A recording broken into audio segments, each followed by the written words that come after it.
মেয়েরা বরাবরই আবেগপ্রবণ হয়, আদরের যত্নে মায়ায় মিশে থাকে, ছোট্ট বিষয়ে কষ্ট পায়, আবার অনেক কঠিন কিছু একা হতে সামলায়, সব কিছু গুছিয়ে রাখতে চায়, রঙিন করে রাখার এক প্রবল ইচ্ছা থাকে মেয়েদের, আর সুন্দর মুহূর্তগুলোকে যত্ন করে রেখে দেয়। কথাগুলোকে আমি ঠিক বললাম আপুরা? নিশ্চয়ই ঠিক বলেছি, আর ঠিক বলে একটু কমেন্ট করে জানিয়ে দিতে তো আসলে ঠিক বলেছি কিনা। আর এত গল্প করলে কি হবে? যে কাজে বসেছি সেই কাজটাও তো করতে হবে।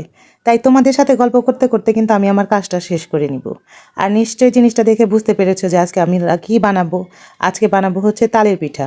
ভাদ্র মাসে তো অনেক গরম খেলাম, গরমে তো মানুষের জীবনে হাঁসফাঁস উঠে গেছে। তাই ভাবলাম গরমটাকে একটু এনজয় করতে হবে, তো একটু তো তালের পিঠা না খেলেই কি চলে। তাই তালের পিঠা বানানোর জন্য তোড়জোড় শুরু করে দিলাম। এদিকে দেখতেই পেয়েছো আগেই যে চালগুলা ধুয়ে নেওয়া হয়েছে, চালগুলা কিন্তু ধুয়ে অনেকক্ষণ রেখে দেওয়া হয়েছে। এদিকে নারিকেলটা যে দেখতে পেলাম আমি কিন্তু ওটাকে কুড়াইছি সুন্দর করে, খুব সুন্দর করে। আর কোরানোর সময় আমার ছেলে তো একটুখানি খেয়ে নিল, এটা নাকি খেতে তার বেশ পছন্দ। আর আমার সব ভিডিওতেই কিন্তু আমার শাশুড়ি মা ছেলে আর থাকেই কথায়। এদিকে দেখো আমার শাশুড়িমাই কিন্তু ওই যে তালের যে রসটা আমি চিপে রেখেছিলাম সেটা আবার জাল দিয়ে নিচ্ছে। খুব বেশি জাল দিবে না, হালকা একটু জাল দিয়ে শুধু যে তালের একটু যে গন্ধটা আছে ওইটা একটু সরাবে আর কি।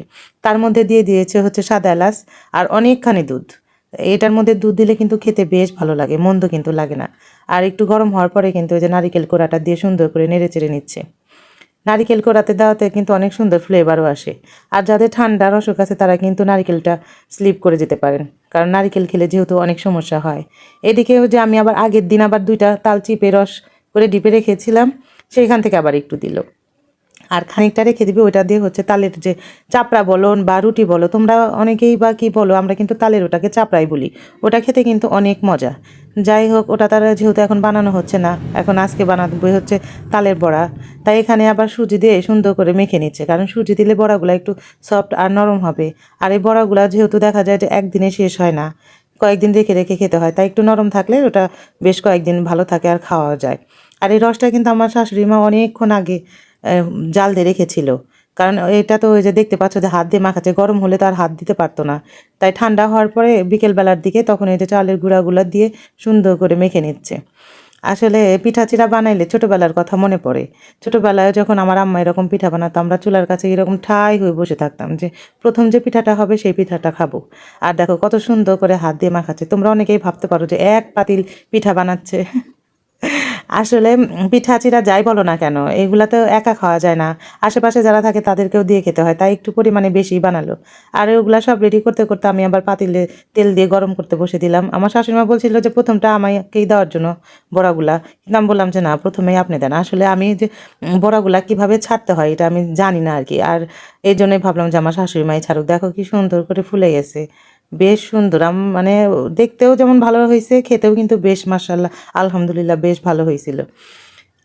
মানে ফুলতেছে আর ভাবতেছি যে কি সুন্দর করে তেলের মধ্যে জিনিসগুলা দিলাম আর ফুলে ফুলে উঠতেছে। কালারটা দেখছো সুন্দর হয়েছে।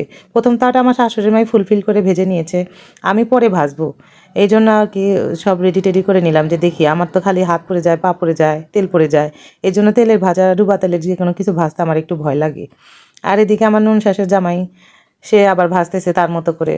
সে আবার যে পিঠার যে মশলাটা সেটার মধ্যে আবার নতুন করে কি কি যেন দিয়ে সব ঠিকঠাক করে নিয়ে সে তার মতো করে যে ভেজে নিল।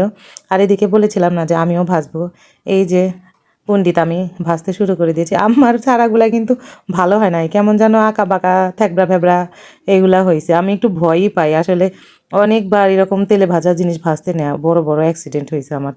যাই হোক, দেখতে পাচ্ছ বড়গুলা ভাজতেছে, আর তোমাদের কিন্তু সবার দাওয়াত রইল আমাদের বাড়ি। আল্লাহ হাফেজ।